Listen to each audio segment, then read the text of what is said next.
Son las 10:08 de la mañana. No es porque aquí nos llamemos Radio Voz, ni porque la voz sea nuestro instrumento fundamental de trabajo, que también, sino porque hoy se celebra el Día Mundial de la Voz, como lo oyen. Bueno, pues desde la Asociación de Intérpretes de Conferencia de España, hoy van a poner en marcha distintas actividades precisamente para tratar de recordar la importancia de esta profesión en el Día Mundial de la Voz.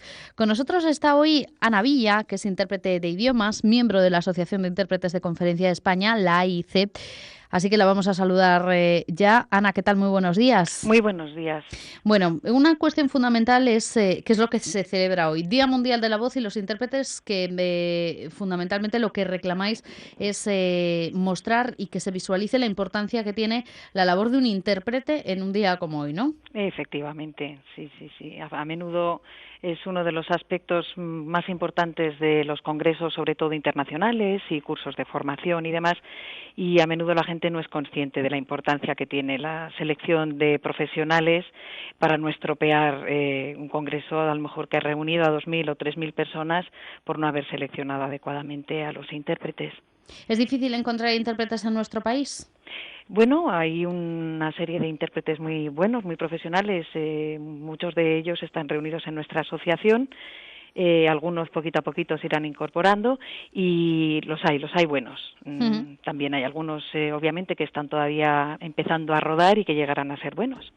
Más allá de, evidentemente, conocer el idioma que se está interpretando, que es lo básico, entendemos, a la hora de interpretar bien y traducir bien una conferencia, ¿qué otras cualidades debe tener un buen intérprete? Bueno, puesto que estamos hablando del Día de la Voz, voy a destacar una muy importante, claro, que es la entonación.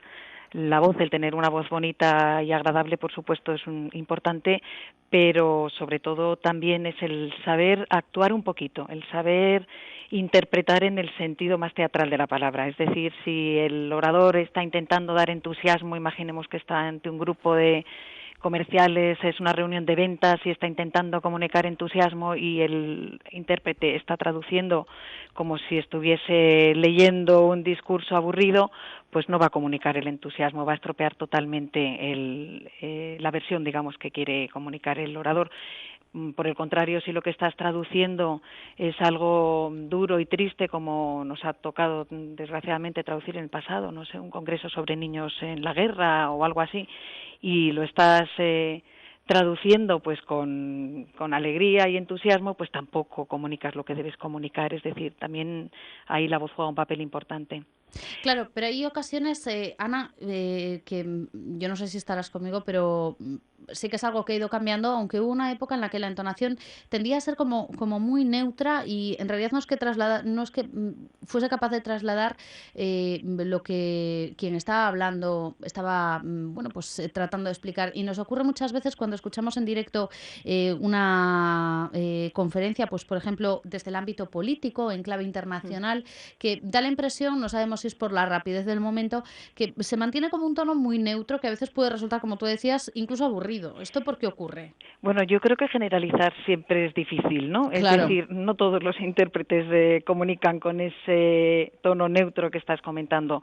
Yo pienso que esa es una de las características que debe tener un buen profesional, ¿no? El tener un tono neutro siempre es menos peligroso que el equivocarse. Es verdad que, dadas las circunstancias, a veces es muy difícil el estar totalmente metido, ¿no? Claro. Por ejemplo, en la televisión, si es a lo que te refieres, porque es Sí. lo que suele oír la gente, ¿no? Las circunstancias de la traducción simultánea en televisión son tremendamente difíciles y estresantes. El estar rodeado de ruidos, de gente, a veces incluso en el momento en que te dan salida te estás oyendo a ti mismo con el micrófono y quiero decir, en el auricular te está entrando tu propia voz y entonces te cuesta concentrarte en lo que estás oyendo Claro. del orador, pero justo como estás saliendo en el aire ya no estás a tiempo de decir al técnico que te lo arregle. Es decir, a veces somos más duros de lo que debiéramos sin saber las circunstancias en que se ha trabajado. Y esa es una de las cosas precisamente que intenta hacer una asociación como AICEN, defender las circunstancias o más bien las condiciones de trabajo, un buen sonido, unas buenas cabinas que aíslen el sonido, todo eso es muy importante y nos ayuda a dar esa entonación bonita que debemos tener como profesionales.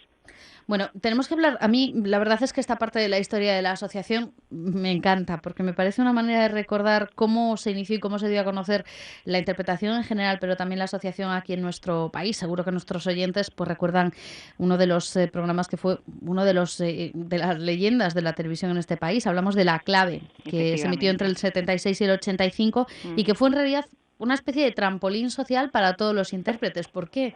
Así es curioso. En aquel entonces no había tantos congresos internacionales, es verdad que no estábamos tan globalizados como ahora, pero ya se hacían cosas pues de veterinaria, de ingeniería, de agricultura, se hacía mucho, pero obviamente el público general no sabía la labor del intérprete, es una profesión muy desconocida, no es como la del locutor de radio que todo el mundo lo oye, ¿no? Claro. Entonces, en el momento en que empezó a emitirse La Clave, Balbín, efectivamente, pues ahí sí, ahí todo el mundo se dio cuenta de que había una profesión rara y curiosa que lo que hacía era, sin interrumpir el discurso, al mismo tiempo ir traduciendo, ¿no?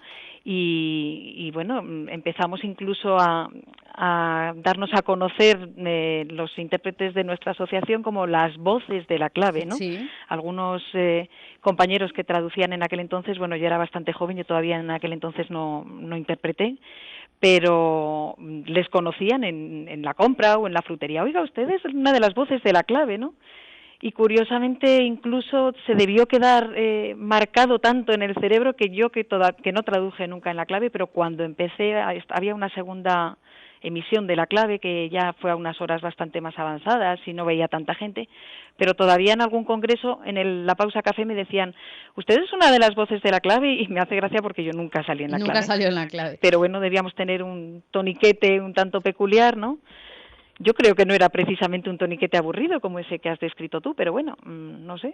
No, pero ocurre más que nada, a veces nos sorprende el tono, igual que sorprende efectivamente que en determinados, bueno, medios de comunicación sí se tienda también una entonación determinada, que marca también, bueno, pues un estilo, que no Sí. lo decía tampoco a modo No, de no, sí, te crítica. entiendo perfectamente, porque a mí misma a veces me pasa también, ¿eh? Yo a veces estoy escuchando, pues eso, en la televisión Sí, o algo así, y digo, uy, qué pena porque se pierde. En el momento en que tú no haces pausas, por ejemplo, cada ciertos segundos, el cerebro desconecta. claro. El cerebro, si tú no haces unas pausas cada 10 segundos o 15 segundos o cambias de entonación, deja de entender lo que está diciendo. Esto se ha estudiado y es curioso, pero se pierde totalmente. Por muy buen intérprete en el sentido del idioma que seas y por mucho que hayas traducido perfectamente todas las palabras que a lo mejor han resultado dificilísimas, si no has sabido comunicarlo con una buena entonación, con unas buenas pausas, con un buen entusiasmo y tal, bueno, pues a lo mejor la persona que estaba con el auricular puesto se ha desconectado, no ha entendido el mensaje. Claro. Bueno, hay otra cuestión que me gustaría preguntar y que tiene que ver, en este caso, con, ya que es el Día Mundial de la Voz, ¿cómo se cuida la voz un intérprete? Curioso. Curioso Bueno, y difícil. sí, curioso y difícil, supongo que igual Nos que pasa tú, a ¿no? Me todos, sí, sí. imagino, efectivamente. Bueno, personalmente, que es lo único que yo te puedo decir, personalmente ni se me ocurre ir a un sitio donde tenga que estar gritando, tipo una discoteca, un bar de copas o lo que sea, ya en general, en mi vida ya, pero vamos, desde luego mucho menos cuando voy a trabajar al día siguiente, ni loca. Fumar desde luego no es conveniente, hay que beber mucho, hay que hidratarse mucho. Siempre tenemos en cabina una botella de agua y vamos bebiendo sorbitos pequeños. Y, en fin, también ahí entra un poco el factor suerte, ¿no? Puede que te cuides muchísimo y justo el día antes de tu gran congreso te quedes afónico. Claro. Entonces ahí, bueno, pues cada uno tiene sus truquitos, ¿no? En alguna ocasión hasta incluso nos hemos tenido que hacer sustituir en el ultimísimo momento porque la pesadilla del intérprete, que es abrir el micrófono y que no te salga la voz, a veces se ha hecho realidad. Bueno, una última cuestión. Ana, hablábamos antes de la formación también de los intérpretes, de la necesidad de que no solo se trate de conocer un idioma, sino también de saber transmitir.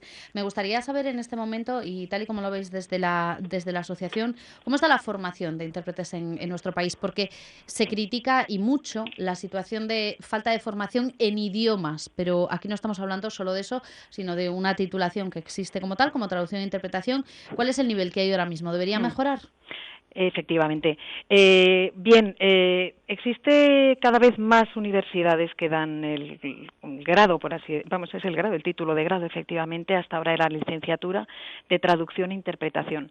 Se llama así y induce un poco a error, porque la mayoría de la gente cuando le gustan los idiomas y es jovencita, tiene 18 años y tiene que elegir la carrera, piensa que quiere ser intérprete y estudia esa carrera. Realmente con el título de grado no te preparan mucho para lo que es la interpretación. No es lo mismo traducción escrita que interpretación. Entonces, el que quiere de verdad ser intérprete luego debe, vamos, es recomendable, no es imprescindible, pero sí es recomendable hacer un máster en interpretación. Ahí ya sí que entra más las prácticas de la traducción simultánea. Ujú. Entonces hay algunas universidades en España donde sí se están dando másters en interpretación. Estamos mejorando. Todavía tenemos que mejorar, pero estamos mejorando. Hablamos de, bueno, idiomas básicos, quizás por llamarlo de alguna manera, pues el inglés, el francés, por ejemplo, el alemán, pero hay nuevos idiomas que tal vez llamen más la atención y nos preguntamos cómo va la formación también en los mismos. Por ejemplo, idiomas de países que cada vez tienen más peso, como China. Y estamos hablando de un idioma extremadamente Sí. complicado. Hablamos también de otras potencias económicas que cada vez se están haciendo más fuertes, como Brasil, y aquí hablamos del portugués, que aunque lo tenemos muy cerca, tal vez precisamente por eso la formación pues no es tan exacta o tan precisa como en otros idiomas, pero es difícil irse adaptando también bueno, pues a cómo la interpretación tiene que ir sumando esos nuevos mercados. Sí, por supuesto que es difícil y el chino en concreto has dado en la clave, es uno de los idiomas De los más difíciles. más difíciles. Yo creo que prácticamente imposible traducir hacia el chino a no ser que hayas nacido allí, vamos, que seas bilingüe. No es lo mismo que a lo mejor si estudias francés muy bien y pasas allí una temporada larga o inglés o incluso portugués. El chino pienso yo que es uno de esos idiomas que casi siempre va a quedar en manos de chinos que a lo mejor están, si estamos hablando de España, que están viviendo en España y que tienen un buen español. Pero bueno, también es posible alguna persona, hijo de diplomático o alguna persona que haya vivido allí muchísimos años. Para traducir hacia un idioma es importante tener un nivel altísimo, un nivel que es muy difícil de adquirir en España. Casi siempre es recomendable haber vivido temporadas, incluso cuanto más largas mejor, en el país de ese idioma al que tú vas a traducir. Ujú. Y traducir, porque estamos hablando de traducir hacia un idioma, pero traducir desde ese otro idioma hacia aquí, Ahí está. Eso es más fácil, claro. obviamente, claro. Lo que pasa es que nosotros en AICE, precisamente una de las diferencias que tenemos con alguna otra asociación internacional es que nosotros traducimos siempre no solamente hacia el español, que es donde estamos, sino también hacia otro idioma más. Tenemos, como llamamos, 2 idiomas activos. De esta manera ahorramos gastos para el organizador porque si, por ejemplo, hay una reunión en que solamente hay inglés y español, no se necesitan 4 intérpretes, se necesitan 2 intérpretes, pero eso sí, fundamental, 2 intérpretes que tengan un inglés perfecto y un español perfecto. En ese sentido, nuestros intérpretes de AICE van a tener siempre 2 idiomas activos y casi siempre incluso un tercero, un cuarto, que llamamos ya pasivo, como tú decías, traduciendo hacia tu español, hacia tu idioma activo. No sé si lo he explicado Sí, sí, sí. suficientemente fácil o si necesitas que te lo explique un poco No, más. yo creo que ha quedado bastante claro. Y ahí no es tan Sí, fácil, claro, porque claro. no vale con que tú digas, no, es que yo sé un poco de francés, que eso es lo que nos pasa a veces. No, mi chico está estudiando traducción y sabe bastante inglés y sabe bastante francés y bastante italiano, pero de ninguno de ellos sabe tanto como para traducir hacia él. Y eso es lo que hace falta para ser miembro de la Asociación de Intérpretes de Conferencia. Un segundo idioma activo. Activo. Bueno, pues con eso vamos a terminar agradeciéndole a Ana Villa de la Asociación de Intérpretes de Conferencia de España que haya estado con nosotros en la celebración del Día Mundial de la Voz. Ana, muchas gracias. Muchísimas gracias a vosotros. 10:22 de la mañana. Nosotros vamos a continuar hablando